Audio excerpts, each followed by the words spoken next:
Good evening all of you, good evening.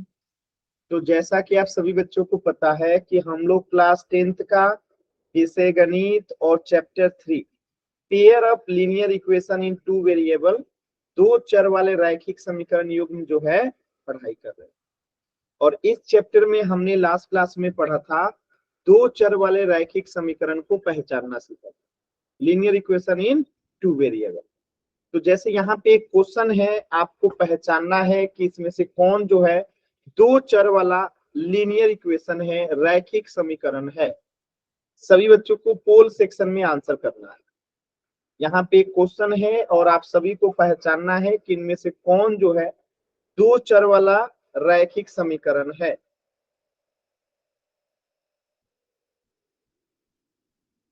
चल कोशिश कीजिए सभी बच्चे।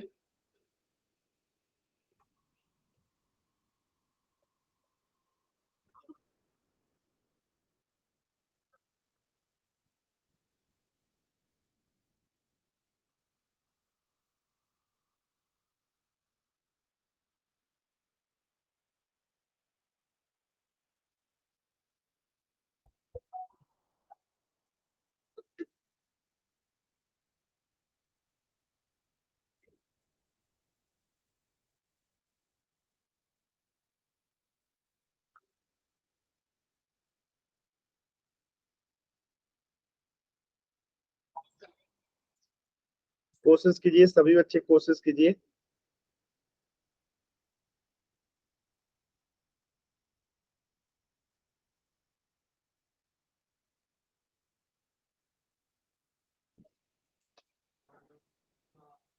दो चर वाले रैखिक समीकरण को पहचानना है।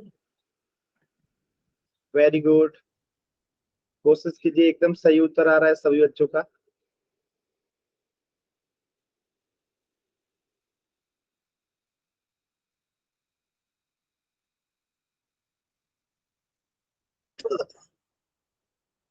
लास्ट के 20 सेकेंड कोशिश कीजिए सभी बच्चे। लास्ट के 20 सेकेंड कोशिश कीजिए।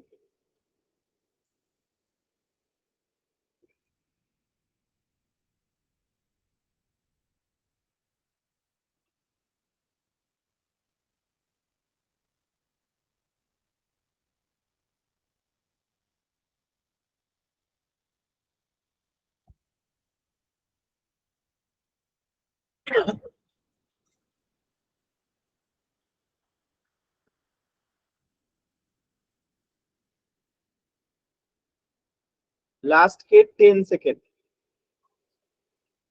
10, 9, 8, 7, 6, 5, 4, 3, 2, 1। देखिए कुछ बच्चों के आंसर गलत हैं, बाकी सभी बच्चों के सही हैं। देखिए दो चर वाले रैखिक समीकरण की क्या पहचान होती है कि इसमें चर जो होगा वो दो होना चाहिए। चर की संख्या कितनी होनी चाहिए? चर की संख्या जो है दो होनी चाहिए। ठीक है, चर की संख्या दो। घात कितना होना चाहिए इसमें? मैक्सिमम दो। और इक्वल का साइन भी होना चाहिए। ठीक है, तो यहाँ तो चर एक ही है तो ये आंसर नहीं होगा। यहाँ पे देखिए, सॉरी, रैखिक समीकरण है तो यहाँ पे घात वन होना चाहिए। सॉरी सॉरी सॉरी, रैखिक समीकरण है तो घात कितना होना चाहिए? वन। ठीक है, तो यहाँ पे देखिए एक चर दो चर, यानी इसमें चरों की संख्या भी दो है और घात भी कुछ नहीं है, पावर में तो क्या है? वन है। यानी कि ये दो चर वाला रैखिक समीकरण है। जबकि ये तो केवल क्या है? अचर पद है। ये समीकरण क्या बोलते हैं, इसमें वेरिएबल है ही नहीं। ठीक है, और इसी तरीके से यहाँ देखिए घात कितना है? दो है। और ये जब घात दो है तो ये दो घात समीकरण हो जाएगा। ठीक है, तो ये जो है दो चर वाला रैखिक समीकरण नहीं होगा। तो आंसर क्या होगा? Option B. क्लियर है सभी बच्चों को?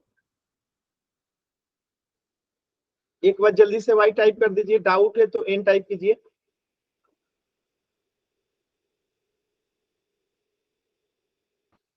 क्लियर है? सभी बच्चे एक बार y टाइप करेंगे। सर मेरा भी आंसर यही था। Very good. चल, तो इस प्रश्न का उत्तर हो जाएगा ऑप्शन डी। चल, तो आज हम लोग पढ़ने वाले हैं दो चरों वाले रैखिक समीकरण का आलेख, यानी कि graph of linear equation in two variable. ठीक है, तो आपने पिछली क्लास में भी ये चीजें पढ़ा था कि एक रैखिक समीकरण का ग्राफ जो है हमेशा एक सरल रेखा होती है। इस चीज को हमेशा याद रखना है कि दो मतलब कि जो रैखिक समीकरण होता है, यानी जिसकी घात 1 होती है, उसकी जो ग्राफ बनता है हमेशा एक सीधी रेखा बनता है। तो यहीं पे आपसे सवाल पूछा गया है कि एक रैखिक समीकरण युग्म यानी कि दो रैखिक समीकरण होगा तो उसका ग्राफ कितनी सरल रेखा बनेगा। तो सिंपल सी बात है, एक रैखिक समीकरण का ग्राफ एक सरल रेखा बनता है, तो दो रैखिक समीकरण का ग्राफ क्या होगा, दो सरल रेखा बनेगा। ठीक है, कि एक रैखिक समीकरण युग्म का मतलब होता है जोड़ा, यानी पहले एक रैखिक समीकरण था तो सिर्फ एक सरल रेखा बनता था, अब दो रैखिक समीकरण होगा तो उसके कितने सरल रेखा बनेंगी, दो सरल रेखाएं बनेंगी। ठीक है, चलिए अब इसको समझिएगा। तो एक ही तल में दो रेखाएं कितने प्रकार से बनाई जा सकती है, तो तीन प्रकार से जो है एक ही तल में जो है ये दो रेखाओं को ग्राफ में बनाया जा सकता है। या तो वो दोनों रेखाएं एक दूसरे को प्रतिच्छेद कर रही होंगी, यानी एक दूसरे को किसी बिंदु पे ये कट कर रही होंगी। ठीक है, या तो दोनों एक दूसरे से प्रतिच्छेद नहीं कर रही होंगी बल्कि समानांतर जा रही होंगी, यानी एक दूसरे को कभी कट नहीं करेंगे। या तो दोनों एक दूसरे के ऊपर होंगे यानी कि समपाती होंगे। तो ये तीन कंडीशन पॉसिबल है, यानी कि अगर यदि एक ही तल में हम बनाते हैं दो चर वाले रैखिक समीकरण युग्म का ग्राफ, तो ये तीन संभावनाएं हैं, या तो दोनों सरल रेखाएं एक दूसरे को कट करेंगी, या तो एक दूसरे के समानांतर होंगी, या तो एक दूसरे के संपाती होंगी यानी एक दूसरे के ऊपर होंगी। ठीक है, तो दोनों रेखाएं जितने बिंदुओं पर मिलेंगी दो चर वाले रैखिक समीकरण युग्म के उतने ही हल होंगे। अब इसको वन बाई वन समझते हैं तीनों कंडीशन को। जैसे यहाँ पे समझिएगा ध्यान से, बहुत ही अच्छा क्वेश्चन है। आपके सामने दो ग्राफ दे दिए गए, दो समीकरण दे दिए गए, x प्लस वाई बराबर 4 और x माइनस वाई बराबर 2। ठीक है, दो ग्राफ है। अब मैं आपसे कह रहा हूं, ठीक है, मैं आपसे यहाँ पे कह रहा हूं कि x जो है अगर जीरो है, x जो है अगर जीरो है तो y का मान क्या होगा, इस ग्राफ में रखिए तो x का मान जीरो, तो y का मान क्या होगा।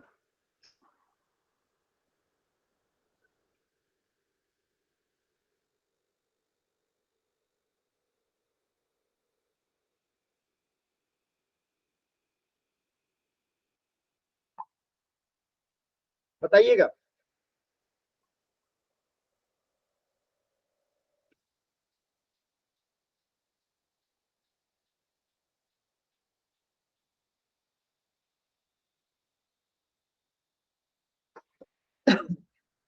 अगर x का मान जीरो है तो y का मान क्या आएगा,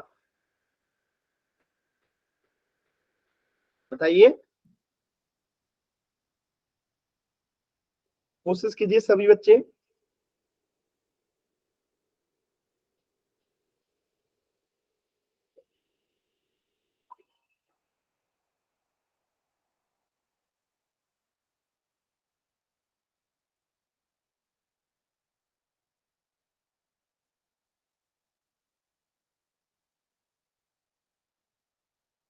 सर एक।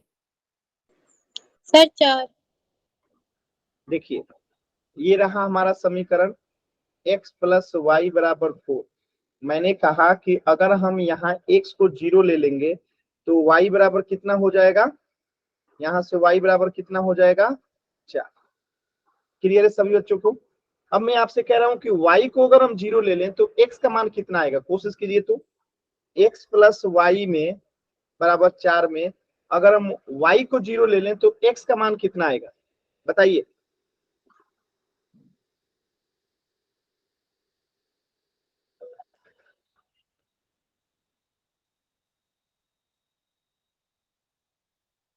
बताइए सभी बच्चे।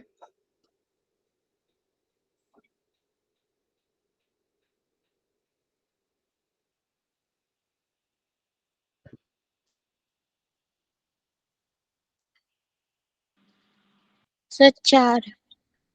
Very good. देखिए, तो जैसे ही हम यहाँ y को 0 लेंगे, ठीक है, तो x प्लस 0 इक्वल टू 4 हो जाएगा। और यहां से अगर हम x बराबर निकालेंगे तो कितना आ जाएगा? 4। यानी कि यहाँ पे 4 आ गया। तो यहाँ पे x y क्या बिंदु बना? 0 और 4 एक बिंदु बना, और एक बिंदु बना 4 और 0। क्या आपको ये बात समझ में आया? बताइएगा सभी बच्चे, क्या आपको ये बात समझ में आया सभी बच्चों को? Yes sir. अब चलिए दूसरे ग्राफ में आते हैं, दूसरे समीकरण में आते हैं। सेम टू सेम यहाँ पे यही काम कीजिए। अगर मैं कहूं x बराबर 0 है तो y बराबर क्या होगा? बताइए तो। सर 4 नहीं 2। ध्यान से कोशिश कीजिए।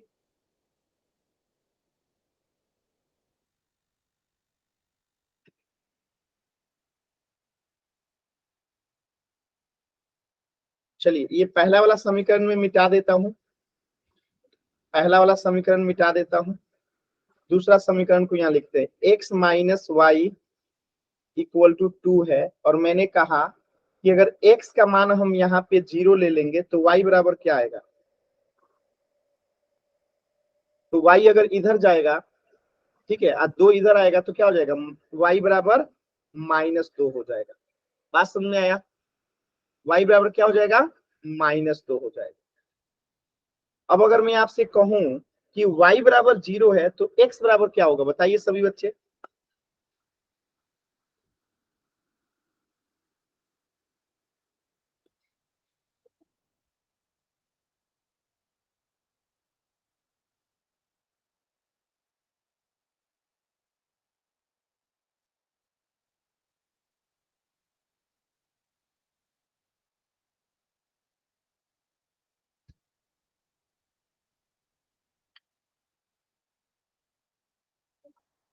कोशिश कीजिए।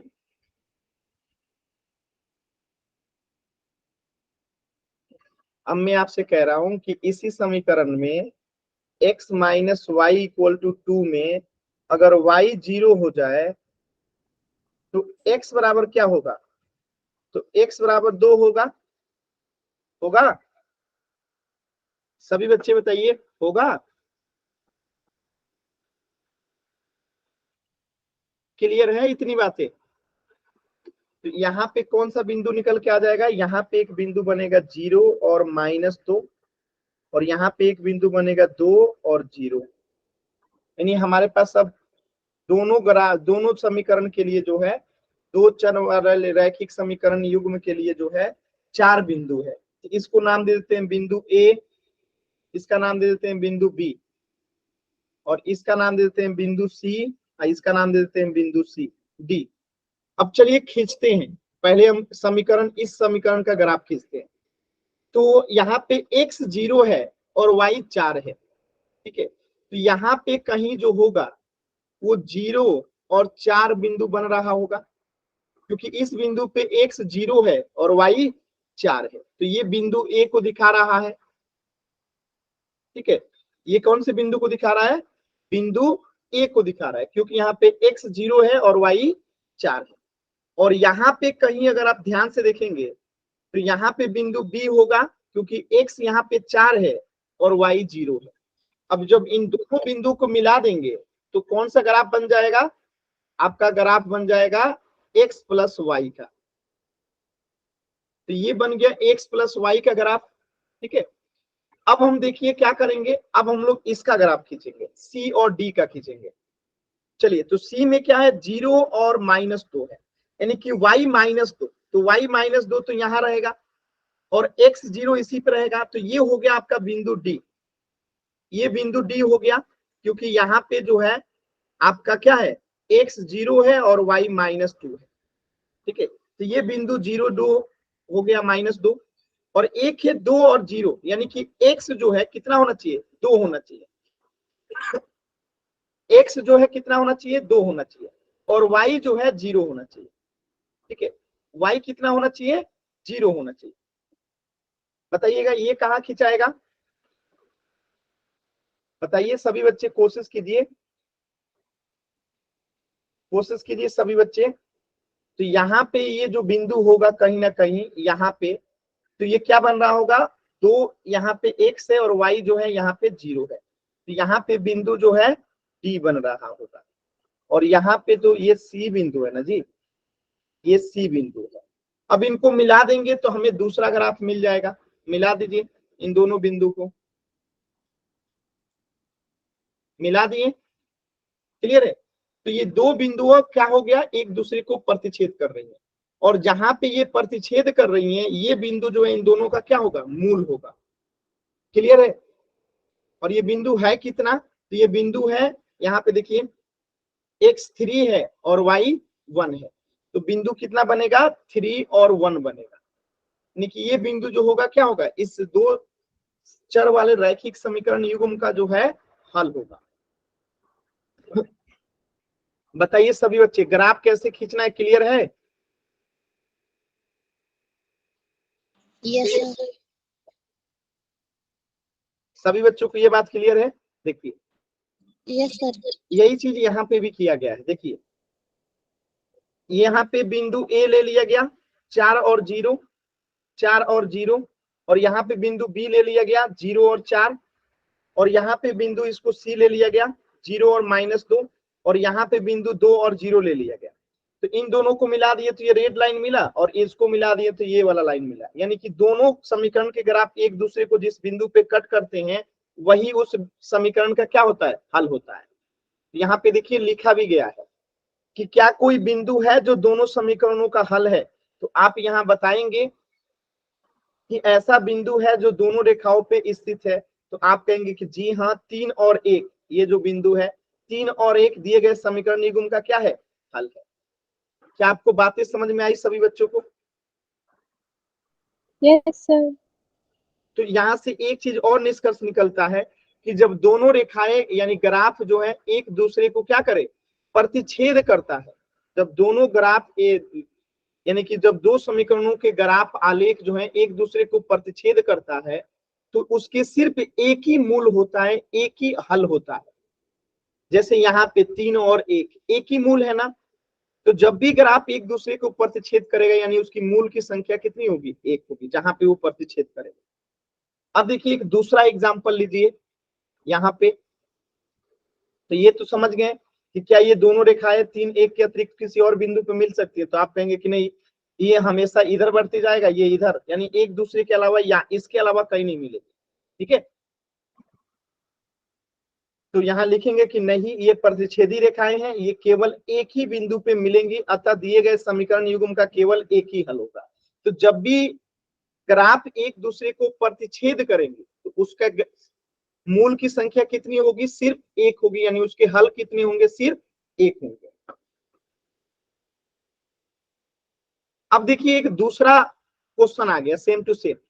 ठीक है, अब यहाँ पे दे दिया गया x प्लस वाई बराबर 4 और एक दे दिया गया x प्लस वाई बराबर 2। अभी इसका आलेख खींचना है, तो पहले हम इसका खींचते हैं। x plus Y equal to 4 में मैं आपसे कह रहा हूं कि एक बार x बराबर 0 ले लीजिए, तो y का मान बताइए कितना आएगा। सभी बच्चे सॉल्व करके बताइए, x बराबर 0 है तो y का मान क्या आएगा।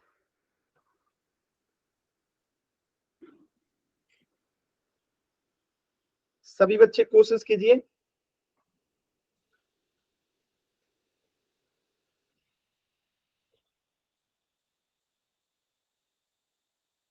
x का मान 0 तो y का मान क्या आएगा।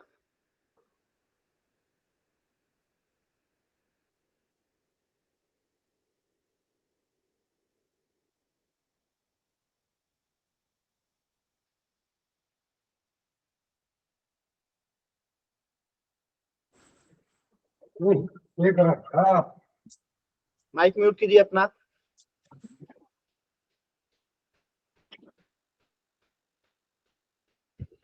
वेरी गुड, क्या आएगा, 4 आएगा। Very good. देखिए कैसे, यहाँ पे x के मान हम 0 रखेंगे तो प्लस y बराबर 4 हो जाएगा, यानी यहाँ से y का मान कितना आ गया, 4 आ गया। चलिए अब मैं आपसे कह रहा हूं कि y का मान 0 है तो x का मान क्या आएगा, निकालिए तो इसी ग्राफ में।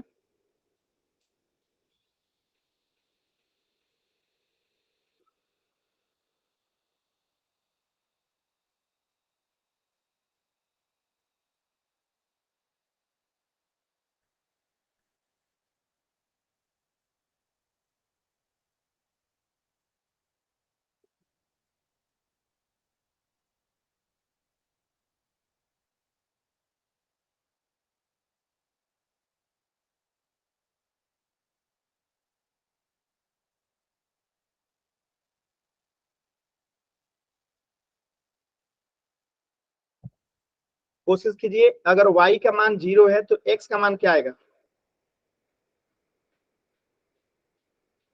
इसी समीकरण में अगर x का मान 0 है, सॉरी y का मान 0 है तो x का मान क्या आएगा? अगर y 0 है तो x का मान क्या आएगा? बताइए जल्दी से, बताइए। आप लोग आंसर क्यों नहीं करते हैं जी? आंसर नहीं करेंगे तो कैसे सीखिएगा?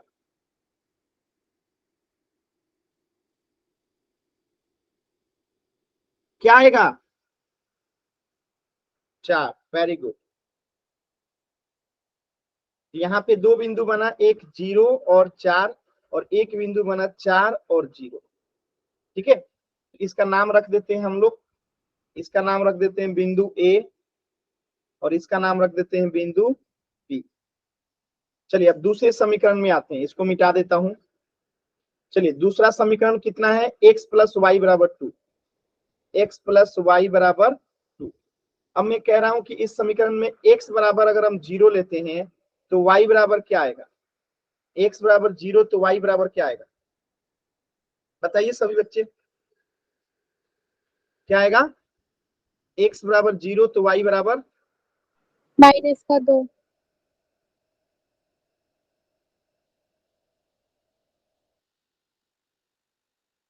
इसलिए कोशिश नहीं करते हैं आप लोग ढंग से।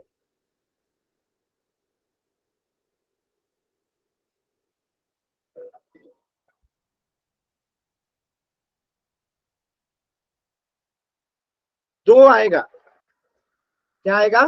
यहां से y बराबर 2 आएगा,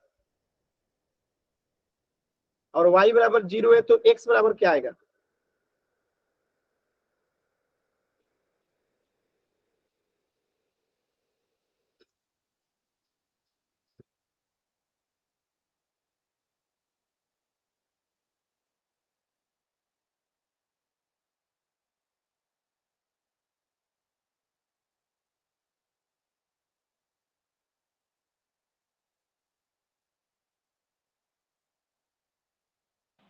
दो सर जी।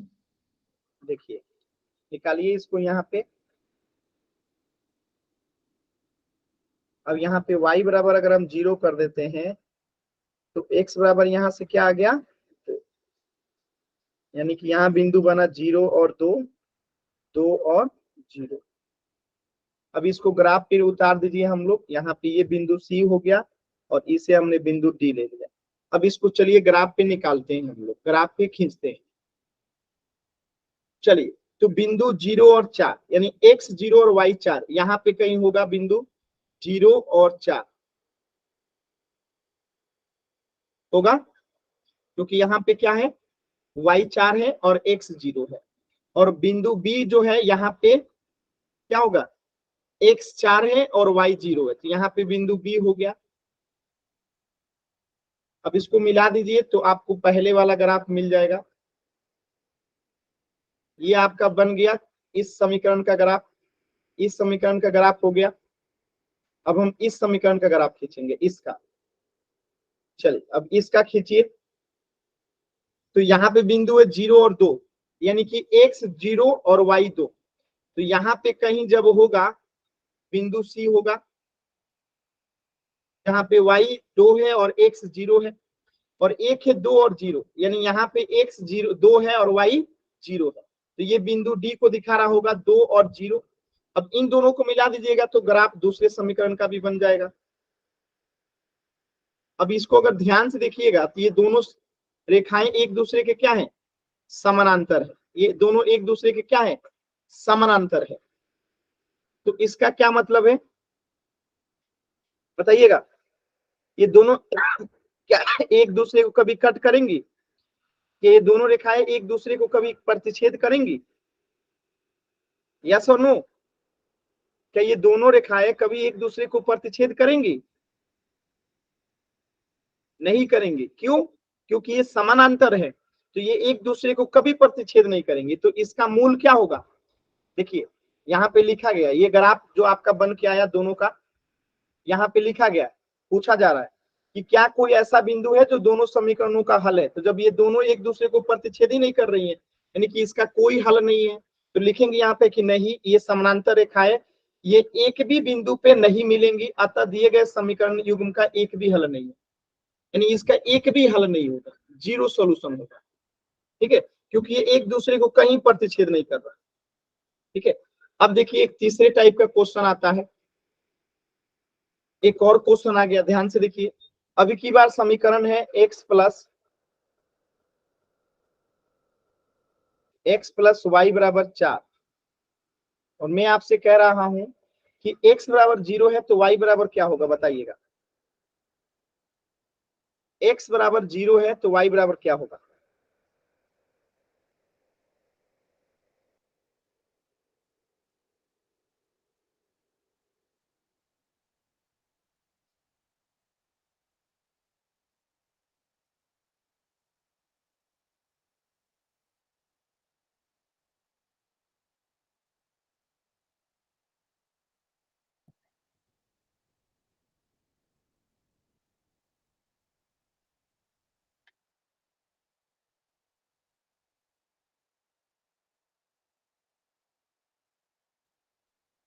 देखिए x बराबर यहाँ 0 है तो y बराबर ऑटोमेटिकली क्या हो गया, 4 हो गया। तो यहाँ पे y बराबर 4 और y बराबर 0 है तो x बराबर क्या आएगा, देखिए तो यहाँ पे अगर y बराबर 0 है तो x बराबर क्या आएगा, बताइए जल्दी से। x बराबर 4 हो जाएगा, यानी कि यहाँ पे एक बिंदु बनेगा क्या, 0 और 4, और एक बिंदु बनेगा क्या, 4 और 0 बनेगा। सभी बच्चे बताइए, क्लियर है? चलिए अब नीचे वाला समीकरण को करते हैं। नीचे वाला समीकरण क्या है, 2x प्लस 2y बराबर 8। अब मैं आपसे कहूं यहाँ पे कि x बराबर 0 है तो y बराबर बताइए क्या आएगा, यहाँ पे बताइए। x बराबर 0 तो y बराबर क्या आएगा?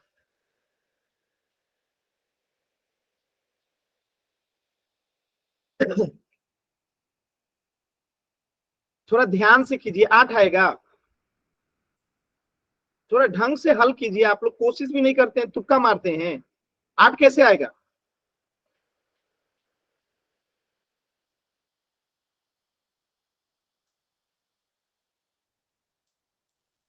देखिए यहाँ पे x का मान 0 लेंगे तो ये पूरा 0 होगा, क्योंकि 0 में 2 से गुणा होकर ये पूरा 0 हो जाएगा। और 2y बराबर 8, तो यहाँ से y बराबर क्या हो जाएगा, 8/2 यानी कि 4। तो y बराबर यहाँ 4 आ गया।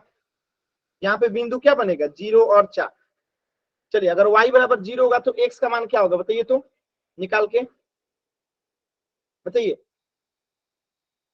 अगर y बराबर 0 है तो x बराबर क्या होगा, निकालिए।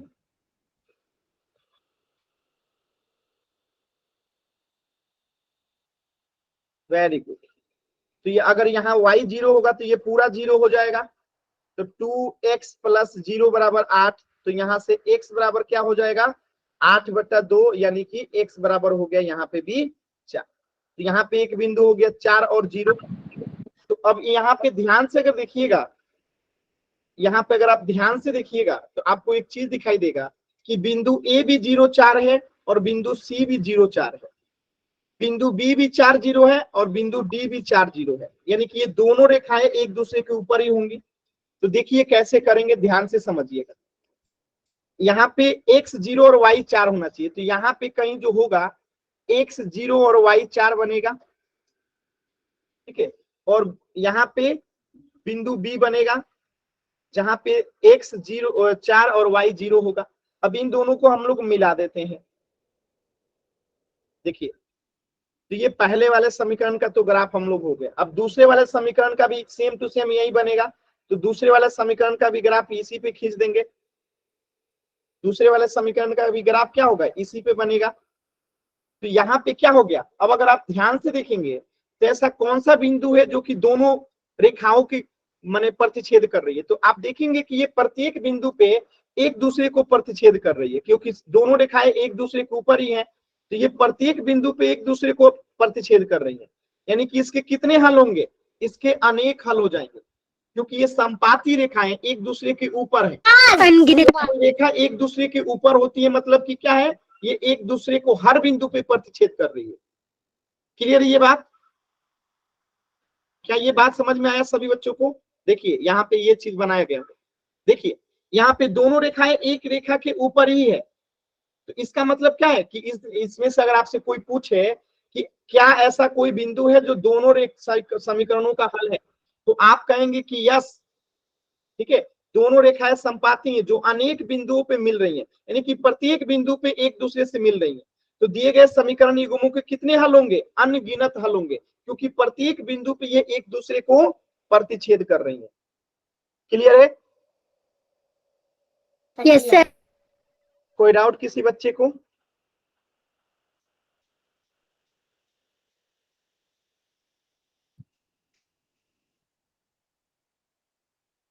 क्लियर है? ये 10th क्लास होगी।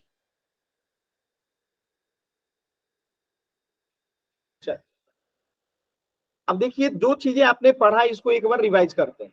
आपने अभी क्या पढ़ा कि एक रैखिक समीकरण युग्म जिसका कोई हल नहीं होता उसको हम लोग असंगत युग्म कहते हैं।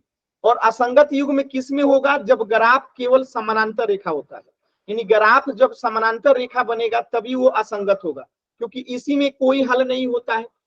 अब बाकी जब जिसका हल होता है, यानी हल कब होगा? या तो एक दूसरे को प्रतिच्छेद करेगा, या तो एक दूसरे के ऊपर ही दोनों रेखाएं होंगी, तब क्या होगा? वो संगत रेखा होगा। बस में तो जब एक दूसरे के समानांतर होती है ग्राफ, तो उसका कोई हल नहीं होता है, उसे असंगत युग्म कहते हैं। और जब एक दूसरे को किसी बिंदु पे प्रतिच्छेद करे या दोनों रेखाएं एक दूसरे के ऊपर ही हो, तो इन दोनों कंडीशन में क्या होता है? यहाँ पे सिर्फ एक हल होता है, सिर्फ एक हल होता है, यहाँ पे अनेक हल होता है, और यहाँ पे कोई हल नहीं होता है, यहाँ पे कोई हल नहीं होता है। तो यही लिखा गया है कि कोई हल नहीं तो असंगत युग्म, अगर एक हल है तो प्रतिच्छेद करेगा, और अनेक हल है तो एक दूसरे के ऊपर होगा। तो इन दोनों कंडीशन को हम लोग कहते हैं संगत, इन दोनों कंडीशन को कहते हैं संगत, और इसे कहते हैं असंगत। याद रहेगा सभी बच्चों को? Yes sir. बताइएगा।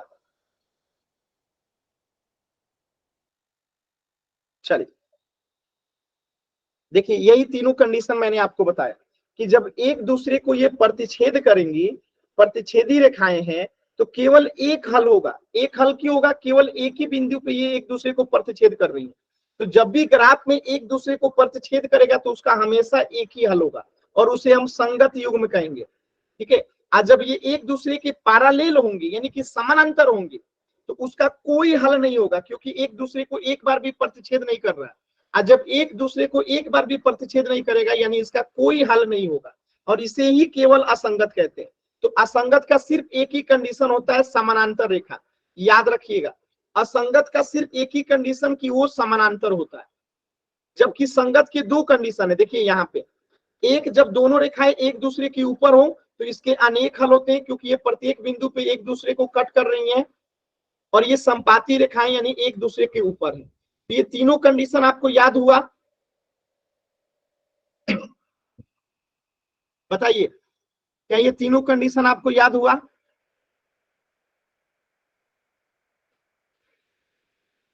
Yes sir. एक दूसरे को प्रतिच्छेद करेंगी तो केवल एक हल होगा, केवल एक हल होगा, और संगत युग्म होगा जब भी एक दूसरे को ग्राफ प्रतिच्छेद करेगा। और जब ये समानांतर होगा तो कोई हल नहीं होगा, और उसे असंगत कहेंगे। असंगत याद रखिएगा केवल एक ही कंडीशन में होता है, जब ग्राफ समानांतर होता है, और संगत दो कंडीशन में होता है, जब ये एक दूसरे को प्रतिच्छेद करते हैं या संपाती करते हैं। पोल में क्वेश्चन करें। Yes sir. तो आपके सामने एक क्वेश्चन है, ध्यान से यस देखिएगा। सर। ये ग्राफ है आपके सामने, ठीक है, ये एक रेखा है यहाँ पे ग्राफ, और एक ग्राफ है ये। तो ये एक दूसरे को प्रतिच्छेद कर रही हैं, तो आपसे पूछा गया है कि इसके कितने हल होंगे। अब ये भी मैंने बताया था, जब एक दूसरे को प्रतिच्छेद करती हैं ग्राफ तो कितने हल होता है, जब प्रतिच्छेद करता है तो कितने हल होता है, एकदम ध्यान से कीजिएगा।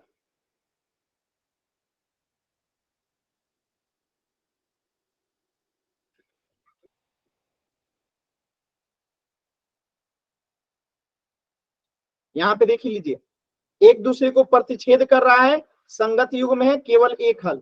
एक दूसरे के समानांतर है, कोई हल नहीं, असंगत युग्म है। और जब एक दोनों रेखाएं एक दूसरे के ऊपर होती हैं तो अनेक हल होता है, संगत युग्म होता है। इसको याद रखिएगा। अब इस क्वेश्चन को कीजिए पोल सेक्शन में। इस ग्राफ को देखिए और देख के बताइए कि इसके कितने हल होंगे, एकदम आराम से, ध्यान से।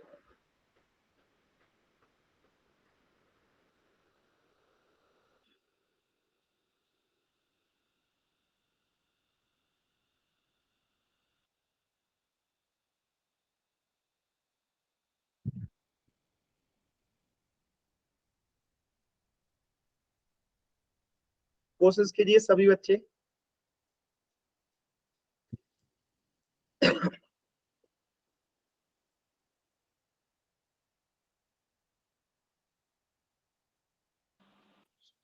सर ये सोल्व करना है क्या?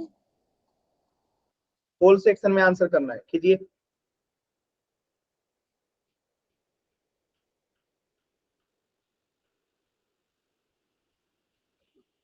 सभी बच्चे आंसर कीजिए।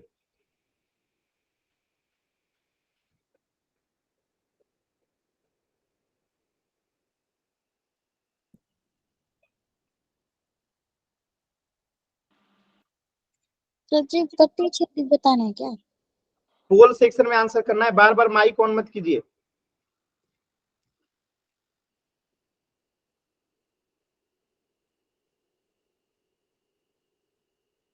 लास्ट के 20 सेकेंड।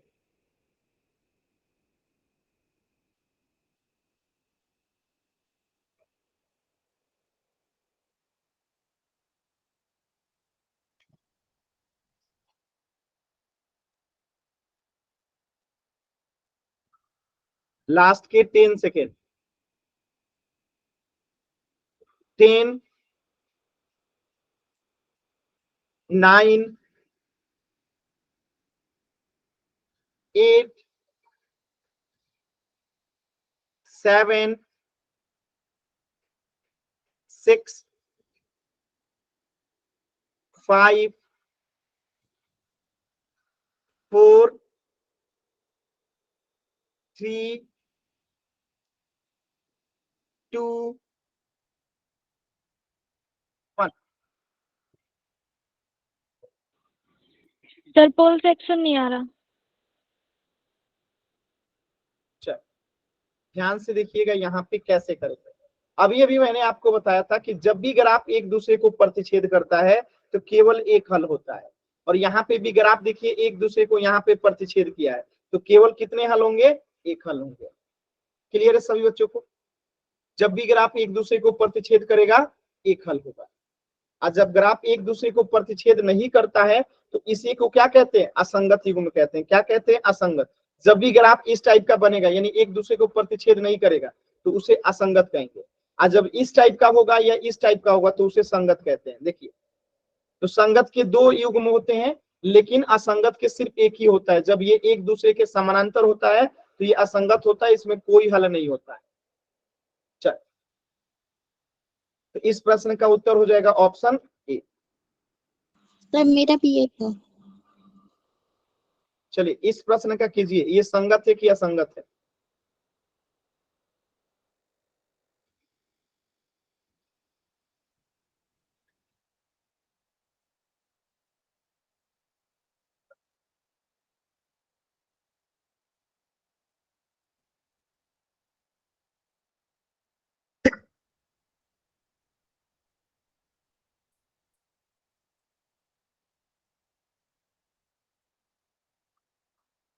संगत।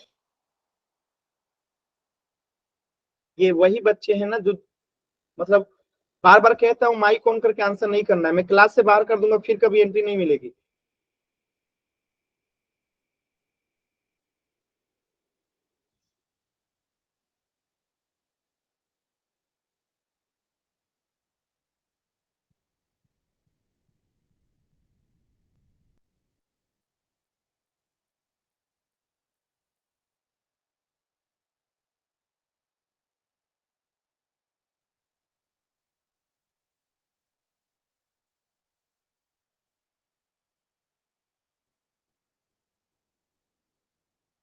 लास्ट के 20 सेकेंड, लास्ट के 20 सेकेंड।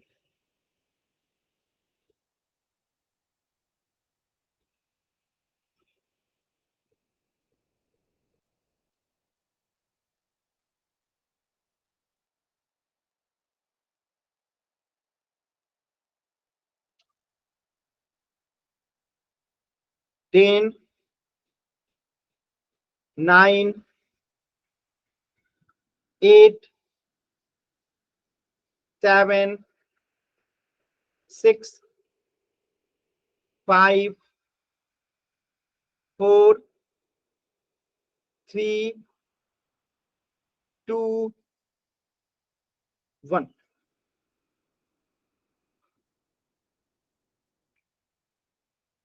मैंने 4 बार बताया आप लोगों को, यहाँ पे 4 बार बताया कि जब ग्राफ इस डिजाइन का बनता है तो वो असंगत होता है, जब ग्राफ इस डिजाइन का बनता है तो वो असंगत होता है। कई बार चिल्ला चिल्ला के बताया, क्योंकि ये कोई हल नहीं होता एक दूसरे का। जब कोई हल नहीं होता है तो वो ग्राफ असंगत होता है।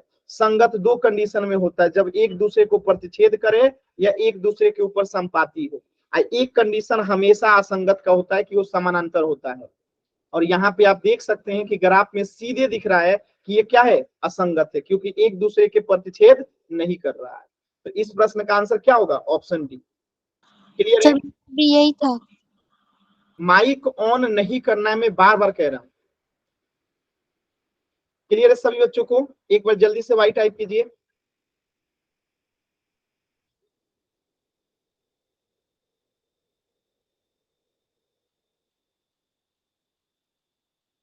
चल, तो इस प्रश्न का उत्तर होगा ऑप्शन बी। चल, यहां तक किसी बच्चे को कुछ भी डाउट है तो जल्दी से पूछ लीजिए।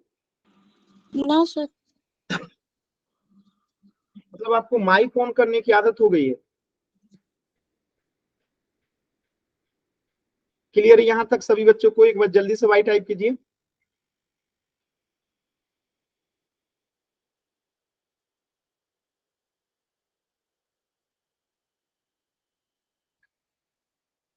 चल, वेरी गुड।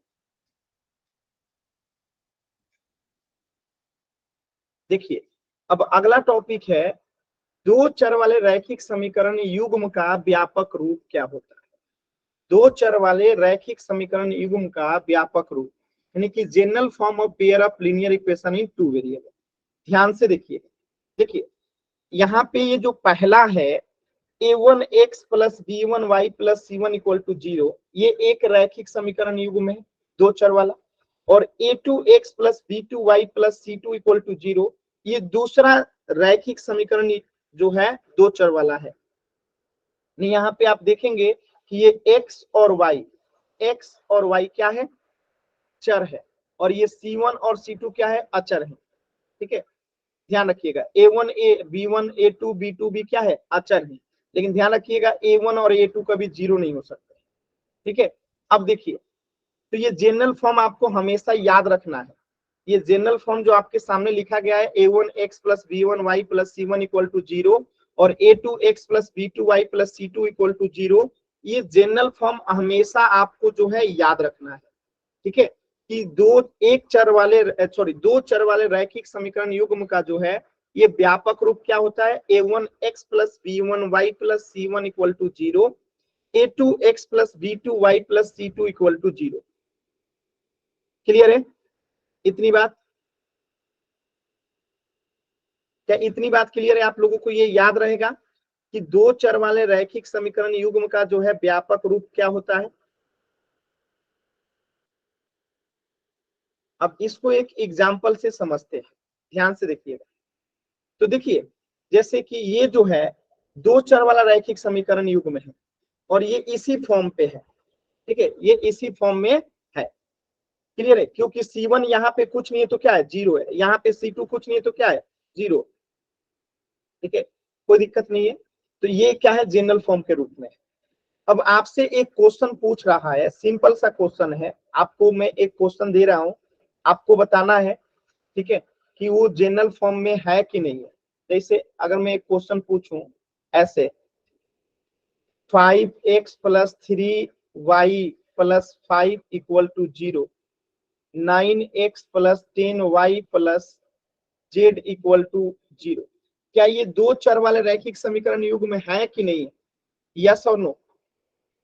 यस और no? 5x + 3y + 5 = 0, 9x + 10y + z = 0।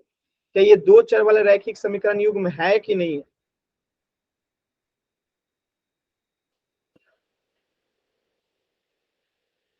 दो चर वाले रैखिक समीकरण युग्म में है कि नहीं है? यस और नो बताइए।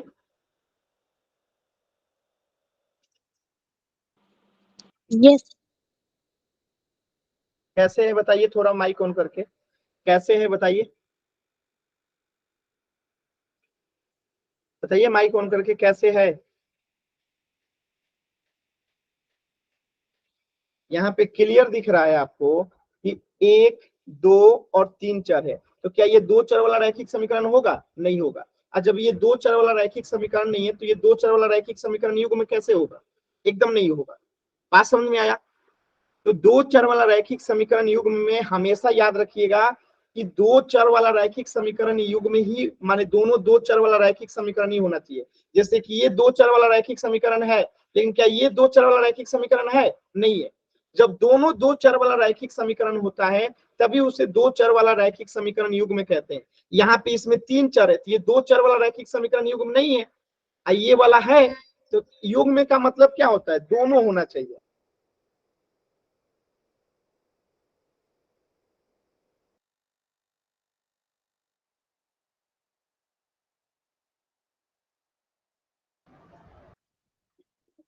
क्या आपको मेरी बात समझ में आई? Yes sir. चलिए एक क्वेश्चन में पोल सेक्शन में देता हूं, आप लोग कोशिश कीजिएगा। चलिए इस क्वेश्चन को ध्यान से देखिएगा, देखिए जल्दबाजी कीजिएगा तो गलत हो जाएगा। 4x + 5y + z = 0 है और एक है 2x + 3y + 8 = 0। आपको बताना है कि ये दो चर वाला रैखिक समीकरण युग्म में है कि नहीं है।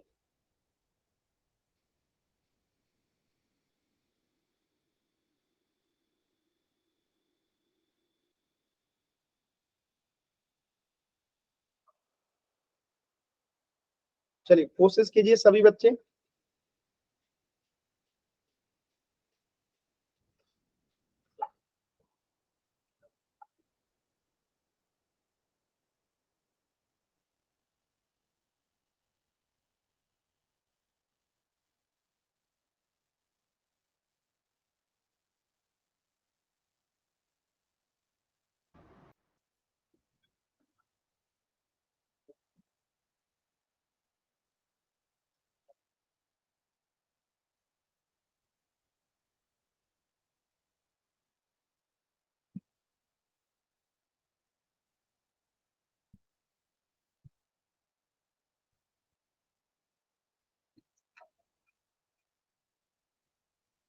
वेरी गुड, एकदम सही उत्तर आ रहा है सभी बच्चों का, वेरी गुड।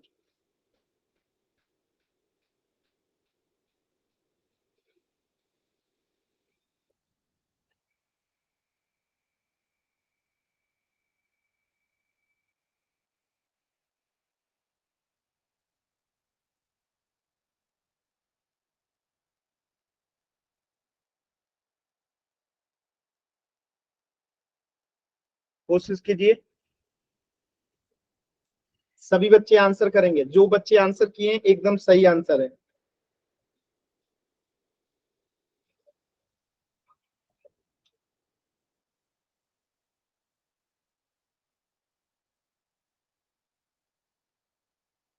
लास्ट के 10 सेकेंड।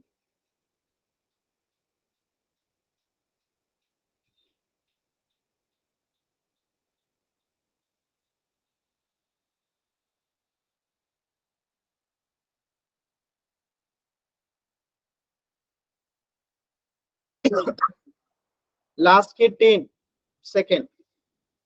10, 9, 8, 7 6 5 4 3 2 1। सभी बच्चों के उत्तर एकदम सही है, एक भी बच्चे का उत्तर गलत नहीं है। Very good. तो आप यहां देख सकते हैं 1 2 3 चर है।